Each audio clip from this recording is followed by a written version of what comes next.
শনি মঙ্গলবারের রাত মানে ভয়ের রাত। এখানে কল্পনা নয়, কাহিনী শোনানো হয়। আমাদের ভূতের বাড়ি চ্যানেলের আজকে 12তম এপিসোডে আপনাদের সকলকে স্বাগত।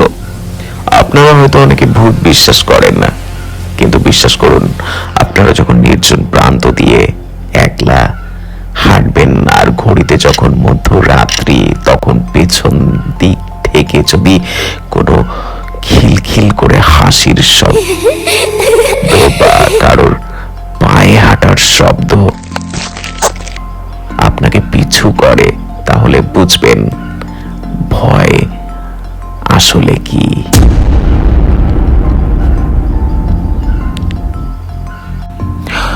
গতকাল রাত্রে বেশ কিছু ইমেল আমার জিমেল বক্সে আমি দেখতে পাই। বেশ কিছু ঘটনা কালকে আমি দেখতে পাই, যেখান থেকে একটা ঘটনা রোহিণী পাঠিয়েছে, যেটা আমার সত্যি আমাকে চমকে দিয়েছে। তো আজকে 12 নম্বর এপিসোডে রোহিণীর জীবনে ঘটে যাওয়া ঘটনাটি পাঠ করব। তো আজকের নিবেদন, ছায়ার পুতুল। আমার নাম রোহিণী। আমি কলকাতার এক স্কুলে ইংরেজি পড়াই। ঘটনাটা আজ থেকে 3 বছর আগের। তখন সদ্য ডিভোর্স হয়ে গেছে আমার। মানসিকভাবে একটু বিপর্যস্ত অবস্থায় ছিলাম, শান্তি খুঁজছিলাম। তাই শহর ছেড়ে শান্তিপূর্ণ একটা গ্রামে চলে যাওয়ার সিদ্ধান্ত নিই আমি। বীরভূমের এক প্রাচীন গ্রাম, নাম তার কাদম। সেখানে ভাড়া নিয়েছিলাম একটা পুরনো বাড়ি, মাটির লাল খোপার মতো চাল। মালিক বলেছিলেন, পুরনো হলেও মজবুত, আর আপনি তো একা, জায়গাটাও নিরিবিলি। বাড়িতে ঢুকেই আমার চোখ পড়লো একটা অদ্ভুত জিনিস। ঘরের কোনায় কাঠের তৈরি একটা পুরনো পুতুল, হাতে চুড়ি, গায়ে লাল পাড় সাদা শাড়ি, চোখে কালি দেওয়া। আমি ভাবলাম হয়তো আগের কোনো ভাড়াটের ফেলে যাওয়া জিনিস হবে হয়তো। মালিক বললেন, ওটা শিলাদিত্যের মা রেখে গিয়েছিল, বলেছিল নড়াচড়া না করতে। আপনি চাইলে রেখে দিন, কিছু হবে না। রাতটা বেশ ঠান্ডা ছিল। আমি চা খেতে খেতে বই পড়ছিলাম। হঠাৎ আমার ঘরের দরজাটা খট করে বন্ধ হয়ে গেল। যদিও বাতাস কিছুই ছিল না। ভাবলাম পুরনো বাড়ি, এমন হতে পারে। তখনই জানলার পাশে দাঁড়িয়ে দেখি পুতুলটা, যা আগেই একটা কোনায় বসেছিল, এখন অন্যদিকে মুখ করে আছে। একটু অস্বস্তি হলেও আবার আগের জায়গায় রেখে দিলাম। ঘুমের মধ্যে মনে হলো কেউ ধীরে ধীরে আমার বিছানার পাশে হেঁটে যাচ্ছে, মৃদু শব্দ করে, কাঠের চুড়ির মতো। ঘুম ভেঙে ওঠে আর দেখি কিছুই নেই, কিন্তু ঘরের মধ্যে একটা কড়া আতর ধরনের গন্ধ ছড়িয়ে আছে, ঠিক যেমনটা পুতুলটার গায়েও ছিল। পরের দিন দুপুরে বাজার থেকে ফিরে দেখি পুতুলটা আমার বেডরুমে দরজার পাশে দাঁড় করানো। আমি নিশ্চিন্ত ছিলাম ওটা আমি বারান্দার টেবিলের উপর রেখেছিলাম। এবার ভয়টা একটু বাস্তব হতে লাগলো। ঠিক করলাম পুতুলটাকে বাইরের একটা বাক্সে রেখে তালা লাগিয়ে দেব। রাত্রে আবার সেই আতরের গন্ধ। এবার দরজার ফাঁক দিয়ে আমি স্পষ্ট শুনলাম একটা মেয়ের গলায় ফিসফিস আওয়াজ, তুই আমার খেলা ভেঙে দিলি কেন?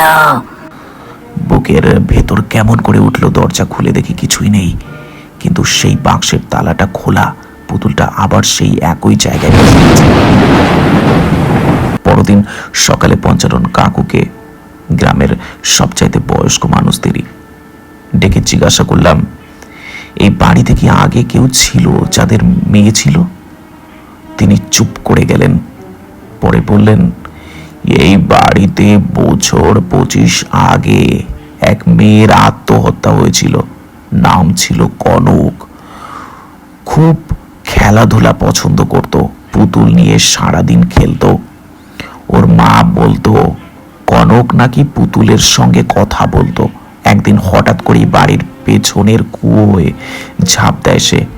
ওর মা পুতুলটাকে বাড়ির এক কোণায় রেখে বলেছিলেন আর কেউ যেন এটাকে না ছয়। রাত প্রায় 12:30 ঘড়িতে বিছানায় শুয়েছিলাম, ঘুম আসছিল না। হঠাৎ দেখি দরজার তালায় ছায়া পড়েছে, একটা ছোট্ট মানুষের মতো ছায়া। আমি চিৎকার করে লাইট অন করতেই ছায়াটা মিলিয়ে গেল, কিন্তু এরপর আমার ঘাড়ের কাছে একটা ঠান্ডা শ্বাস অনুভব করলাম। একটা মিহি শিশুর কণ্ঠস্বর বলল, তুই আমায় ফেললি কেন? আমি আমি বিছানা থেকে লাফিয়ে উঠে বাইরে বেরিয়ে গেলাম। পুরো রাত কুয়োর ধারে বসে কাটালাম। পরদিন সকালেই সিদ্ধান্ত নিই পুতুলটাকে পুড়িয়ে ফেলবো। কাঠ কেরোসিন এনে পেছনের মাঠে আগুন ধরালাম। পুতুলটা আগুনে পড়তেই একটা বিকট চিৎকার শুনতে পেলাম। গা কাঁপিয়ে দেওয়া সেই আওয়াজ। আগুন নিভিয়ে দেখতে গেলাম পুতুলটা অক্ষত, একটু পড়েনি। কিন্তু এর পরই যা হলো তা আজও ভেবে শিউরে উঠি। ঘড়িতে রাত 3টে। ঘরের প্রতিটি দেওয়ালে পেন্সিল দিয়ে আঁকা একই লেখা,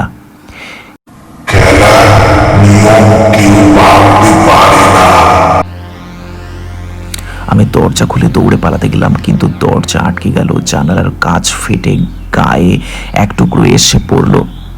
রক্ত গড়িয়ে পড়ছে, আর তখনই দেখি পুতুলটা ধীরে ধীরে নিজের হাত নেড়ে দরজার দিকে হাঁটছে।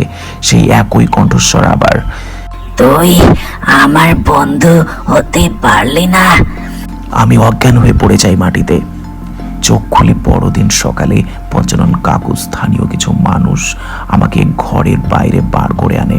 ওরা বলল আমি নাকি 12 ঘন্টা ধরে দরজা বন্ধ করে ঘরেই ছিলাম, কিন্তু আশ্চর্যের বিষয় ঘরের ভিতরে সেই পুতুলটার কোনো চিহ্ন নেই। পেন্সিলের আঁকা আতরের গন্ধ কিছুই নেই। এমনকি ঘরের দরজাও বাইরেই খোলা ছিল, কিন্তু আমার কপালে সেই কাঁচের দাগটা রয়ে গেছে আজও।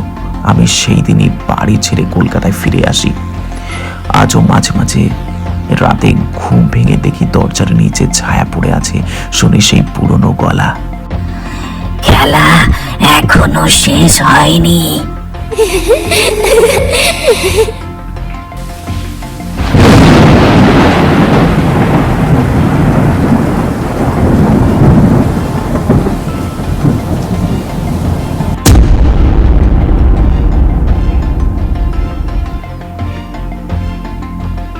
অবশ্যই কমেন্ট করে জানাবেন আমাদের চ্যানেলের গল্প কাহিনী বা ঘটনাগুলো আপনাদের কেমন লাগে।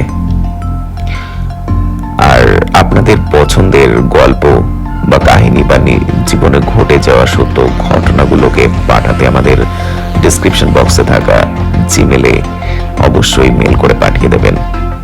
আমরা অবশ্যই আপনাদের জীবনে ঘটে যাওয়া বাস্তব ঘটনাগুলোকে আমাদের চ্যানেলের মাধ্যমে তুলে ধরব। আর আপনারা ঠিক কেমন ধরনের গল্প বা কাহিনী শুনতে চান অবশ্যই কমেন্ট বক্সে জানাবেন। ধন্যবাদ। আমাদের চ্যানেলটি ভালো লাগলে আমাদের চ্যানেলটিকে সাবস্ক্রাইব করে আমাদের সঙ্গে থাকবেন।